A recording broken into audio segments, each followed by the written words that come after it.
बल्कि हमारे किसानों का कर्ज भी माफ करने का काम होगा। और कर्ज इसलिए माफ करना चाहते हैं, इन बीजेपी वालों ने उद्योगपतियों का, बड़े बड़े लोगों का तो कर्ज माफ किया, और जब कर्ज माफ करने का इन्होंने नियम बनाए तो नियम ये बनाया कि 5 करोड़ से ऊपर जिन लोगों का कर्ज है उनका कर्ज माफ हो जाएगा। हमारे किसान भाइयों बताओ, गांव के रहने वाले गरीब, इनका लाखों में हजारों में कर्ज होता है, इनका कर्ज ना माफ करना पड़े, इनका कर्ज बना रहे, कर्ज इनका और सर पे चढ़ जाए, इसलिए इन्होंने नियम बनाया था कि 5 करोड़ से ऊपर जिन लोगों ने कर्ज लिया उनका कर्ज माफ होगा। बीजेपी की सरकार ने 16 लाख करोड़ कर्ज माफ कर दिया उद्योगपतियों का, बड़े लोगों का। हम अपने किसान भाइयों कह के जा रहे हैं, जिनका लाखों में कर्जा है, अगर वो करोड़ों में उद्योगपतियों का माफ कर रहे हैं तो अपने गरीबों का, किसानों का लाखों में जो कर्जा है वो माफ करने का काम है। ये हमारे जो नौजवान साथी हमें दिखाई दे रहे हैं, ये बीजेपी वाले गांव-गांव कार्यक्रम चलवा रहे थे, विकसित भारत यात्रा।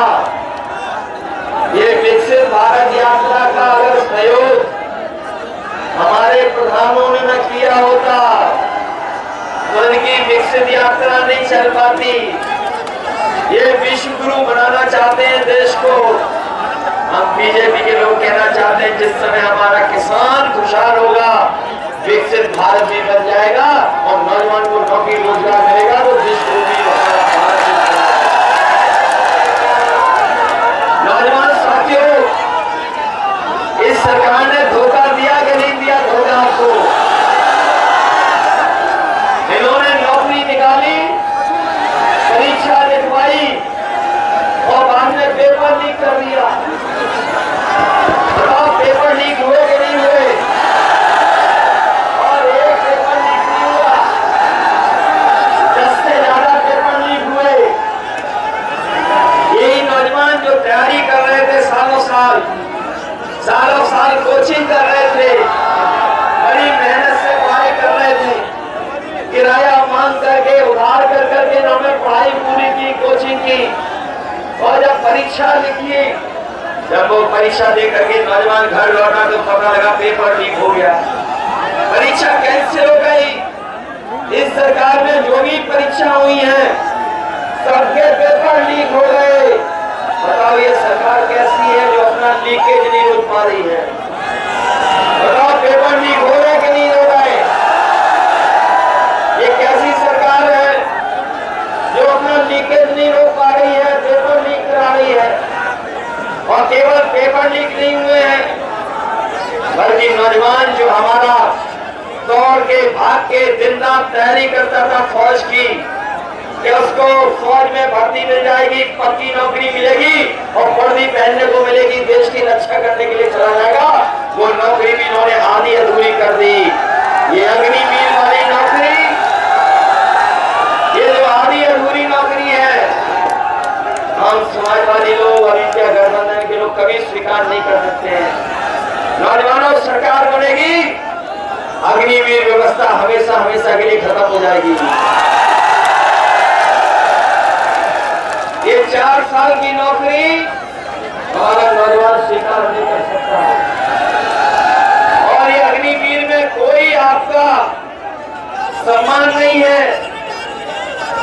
ना आपको कोई इसमें सम्मान मिलेगा, ना आपको कोई सुविधा मिलने जा रही है। और अगर शहीद भी होगे तो आपको सम्मान के साथ घर नहीं पहुंचाएंगे।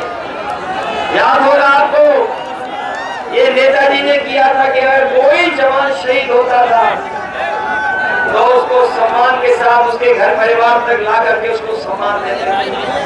ये नेताजी का फैसला था। आज अग्निवीर अगर कहीं शहीद होगा तो उसको सम्मान नहीं दे रही सरकार। अभी पंजाब का 18 साल का नौजवान अग्निवीर में भर्ती और शहीद हो गया, उसको घर पहुंचाने के लिए सरकार ने एम्बुलेंस भी नहीं दी, न सम्मान दिया, न उस घर परिवार की मदद की। और जो एम्बुलेंस देके भी आई थी वो सरकार की एम्बुलेंस। हम अपने साथियों को कहना चाहते हैं, बड़े बड़े विभाग जो सरकारी हैं उसमें सब नौकरी आउटसोर्स हो गई है, सुविधा में चली गई, कॉन्ट्रैक्ट पे चली गई, निजी हो गई। और ये जो हमारे खाकी वर्दी वाले कभी कभी आपको अच्छा सहयोग कर रहे हैं, हमें आपको व्यवस्था में हमारी मदद कर रहे हैं, लेकिन कभी कभी खाकी वाले भी हम लोग को डराते हैं। ये लोग भी समझ लें, ये लोग भी समझ लें, अगर बीजेपी की सरकार आ गई तो फौज की भर्ती तो 4 साल की कर दी उन्होंने, इनकी 3 साल की नौकरी हो जाएगी। और ये नौकरी के बाद हमारे और आपके साथी घूम रहे होंगे। कभी कभी ये सवाल करते हैं कि ऐसे कैसे हो सकता है, ये कहते हैं ये कैसे हो सकता है। तो मैं उससे पूछता हूँ, बताओ क्या आपको पता था कि अग्निवीर 4 साल की नौकरी हो जाएगी? क्या आपको पता था कि बीजेपी के लोग हवाई जहाज भेज देंगे? क्या आपको पता था कि बीजेपी के लोग पानी के जहाज भी भेज देंगे, बंदरगाह भी भेज देंगे? क्या आपको पता था कि ये टेलीफोन की कंपनियां भेज देंगे?